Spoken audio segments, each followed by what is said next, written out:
Hi, everyone, and welcome back to Brian's Horror Corner, and welcome to this Christmas holiday horror movie review video as part of my December 2022 series. So today we're going to take a look at another first time watch Christmas related horror film.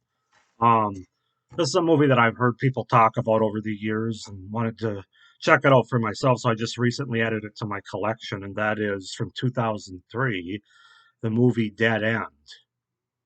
So yeah, I have it on DVD here. So let's just go ahead and get into Dead End.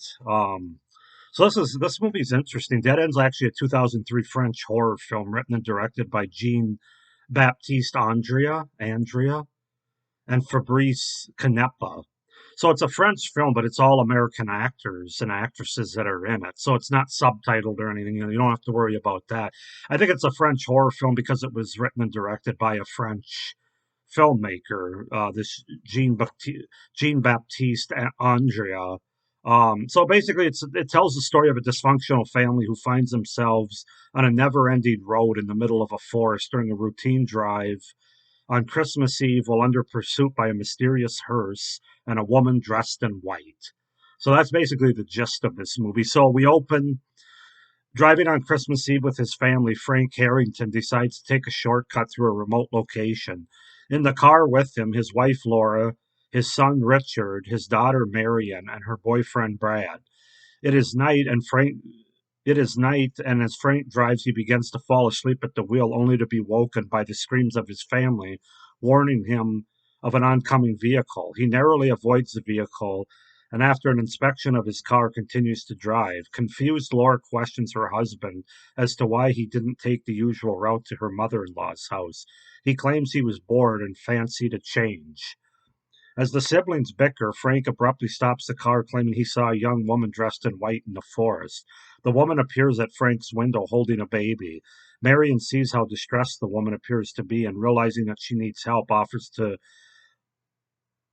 walk so that they can take the woman in the car to the house for help. The woman gets in the car, and as the family asks her questions, she remains silent. They arrive at a wooden cabin, and Laura and Frank go to investigate.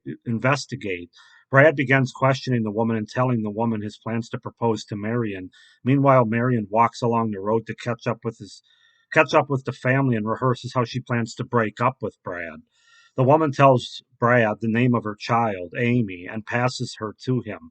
A confused Brad asks how the child can breathe with the blankets covering her face. The woman replies that the baby is dead. Confused, Brad lifts the blankets and discovers what appears to be the corpse of a child and screams. So yeah, that's the setup and the premise of Dead End from 2003. As far as the cast goes, we have Alexandra Holden as Marion Harrington, Ray Wise as Frank Harrington, Len Shea as Laura Harrington, Mick Kane as Richard Harrington, Billy Asher as Brad Miller, and Amber Smith as the woman in white. So yeah, that's the setup, the premise, and the cast for the French horror film Dead End from 2003. Um, my thoughts on this movie, it's kind of a mixed bag for me, quite frankly. There's a lot about this movie that I really liked, and there's some things in this movie that I didn't like, and it kind of bugs me, frankly. So it's a very mixed bag movie. I know a lot of people that talk about this movie really like it. There's a few people that don't, but for the most part, I would say this is a more well liked film than it is, and I fall somewhere kind of in the middle. So let's just go ahead and get into why that is. So starting with the pros, I like the overall atmosphere throughout the first hour, especially of this movie. It feels like an extended Twilight Zone episode, frankly. And if you know me and you follow my channel, you know my favorite all-time TV show is the original Twilight Zone from the late 50s, early 60s with Rod Serling. So definitely the fact that it has that Twilight Zone kind of feel to it is that definitely puts it on a higher level from that standpoint. It's very much like a Twilight Zone episode in terms of having creepy moments, twists and turns throughout the first hour or so of the movie. So yeah, that part of the movie I really like.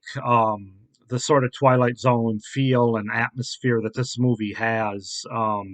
It also helps that it has a really good setting as well that I like. Being at night, being set in this secluded on this secluded road in the middle of a forest.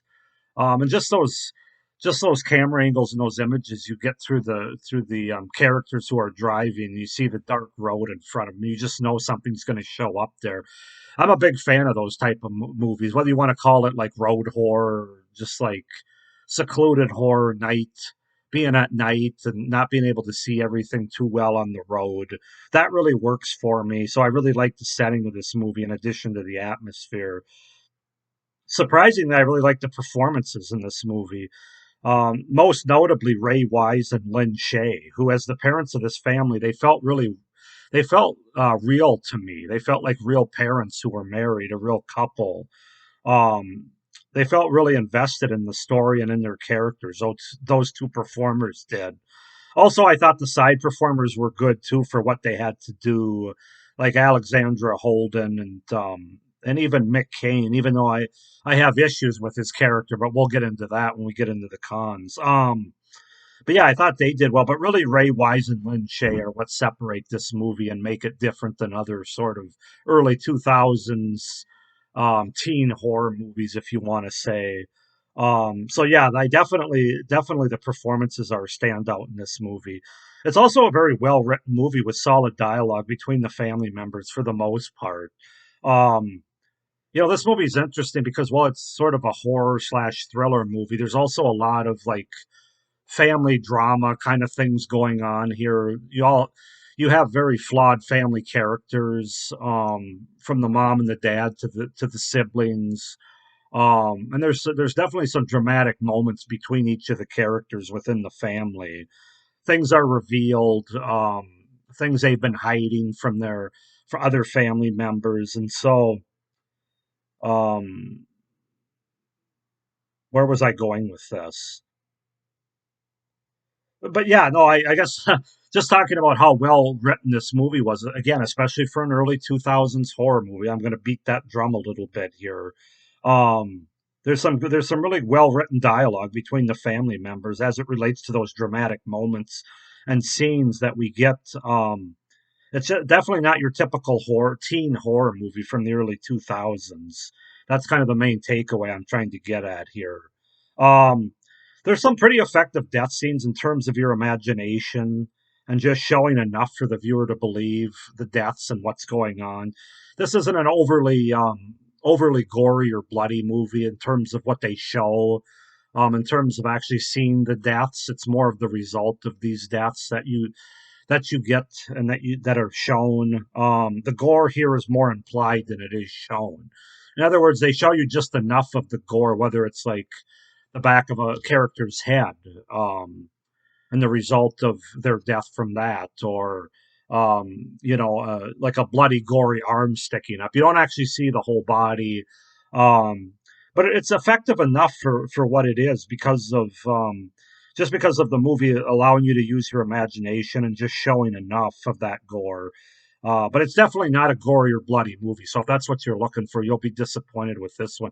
There's a few moments like quick cutaways of blood and gore, but for the most part, it's got to come from up here for the viewer. So this is a this is a low budget kind of horror movie as well. That has to be said. That you only have so many characters in this movie. You only have so much in terms of the effects and the gore effects and stuff. And so, given overall that it is a smaller budget horror movie, I thought it was effective for the little bit of gore that they do have, especially makeup gore, makeup effects.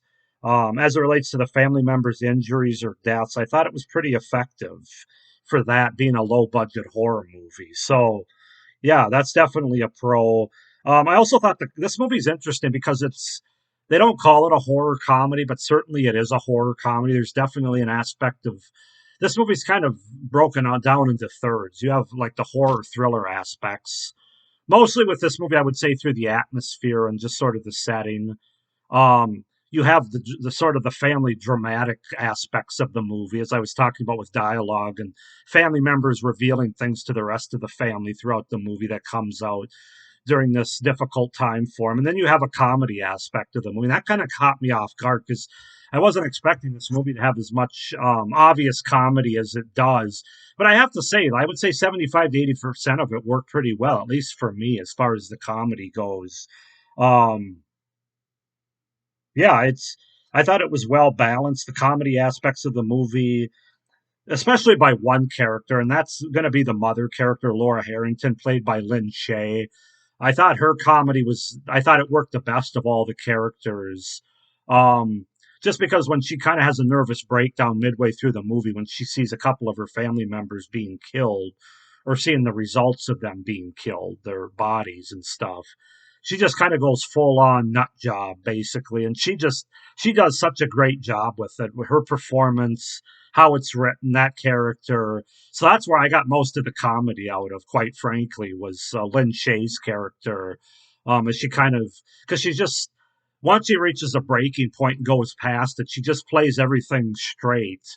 And because of everything that's going on, it's so funny and just so, the comedy really works with that character and her performance. So that was another sort of pro that I wasn't expecting. But I thought overall the comedy aspect was effective for the most part in this movie, especially related to Lynn Shay's character. So yeah, those are all things that I really like about Dead End. Getting into some of the cons or the things that I didn't like, I have to start with the fact that this is considered to be a Christmas holiday horror movie, and it doesn't really have the Christmas holiday horror vibes and atmosphere that I was hoping for. I mean, basically, there's like three things that make this a Christmas holiday horror movie. One, you see presents in the back of the vehicle, and they use those gifts throughout the movie. Like there's a gun, there's like a shotgun that was wrapped up as a gift. I don't know if it's a shotgun, but I think it is. There's a gun, like a long barrel gun, that's one of the gifts. There's a pie that they have that comes into play. Um, but mostly you just see presents. They sing some Christmas songs as a family early in the movie, and then another character who's basically in a comatose state starts just abruptly singing Christmas music, Christmas songs midway through the movie, and then the fact that they're talking about the fact that it's Christmas Eve. But you don't really get a lot of like, there's not a lot of Christmas decor, there's not a lot of Christmas atmosphere. I think they're in California or something because there's no snow or like outdoor sort of Christmas winter atmosphere vibe. So that was kind of a bit of a disappointment for me. I feel like I could watch this movie really throughout the whole year, but it's probably not what I'm going to reach to during the holiday season either, if that makes sense. So it's kind of a two-sided coin there, where it's a movie that you could watch more than just the Christmas holiday season, but it's also a movie that I wouldn't reach for during the Christmas holiday season compared to some of my other Christmas horror movies. Hopefully that makes sense to you. But yeah, it's not really as strong of a Christmas holiday horror movie in terms of the vibes and the atmosphere I was hoping for it. Again, I think this movie could have been really during any time of the year, New Year's, other holidays, family get-togethers. They could have done this in the middle of the summer, and I think the premise would have worked just as well. So, as a Christmas horror movie, I don't think it's quite as strong, other than those Christmas gifts that you see in the back and that they use, and then the singing that the characters do early in the movie. Also, the ending of the movie was definitely a letdown for me, for what they built up in the first hour of this movie. Like the build up and the tension when they're on the road, I think it's very good. Like the first hour of this movie, hour 10 minutes maybe, and then we cut to the big twist of the movie, which to me it's not really a big twist. Now maybe my love for the Twilight Zone has something to do with it. This episode kind of has, if you're familiar with the Twilight Zone episode from the original series entitled The Hitcher, you'll kind of know what I'm talking about. This movie definitely has vibes of The Hitcher, that episode from the Twilight Zone. And I kind of, well, I'll get that's kind of sort of another con I have, but basically the ending's it's kind of weak. It's generic and predictable, and it doesn't hold up as at all compared to the first hour of the movie. It's one of those, and there's a lot of horror movies and movies like that where they do a really good job kind of building throughout the movie, and then you get to the end, and it's kind of like like a sliding hill like this. It doesn't leave the viewer with any sort of it just doesn't leave the viewer with any sort of fulfillment of the movie or anything like that. At least it didn't to me. It also, I thought the ending was just kind of quick and abrupt. And as I said, it just didn't leave the viewer feeling fulfilled or satisfied with the overall movie. So I didn't like the ending. It's not really a scary movie. I felt like there were some missed opportunities there in terms of the setting and the atmosphere that the movie created. but there's not really any sort of like strong, horrific, or scary moments. I think the scare is mostly set in the setting and the atmosphere of this movie, but I don't feel like they really explored that as well as they could have to me. Um, so yeah, that was a disappointment. Not having a lot of strong, scary moments or images that I felt they really could have given this backdrop. Some of the characters were a little cliche and hammed up, and I'm talking mostly about the character of Richard Harrington, played by Mick Cain. This is one of those characters you wanted to die basically 10 minutes before they actually did. And I get that he's a 16-year-old, 17-year-old teenager, and it's just the way he was written. This is one character that I did not like the writing to. Um, I didn't like the performance either all that well by Mick Cain. This is the one character and the one performance that sort of could have been better, and I really didn't.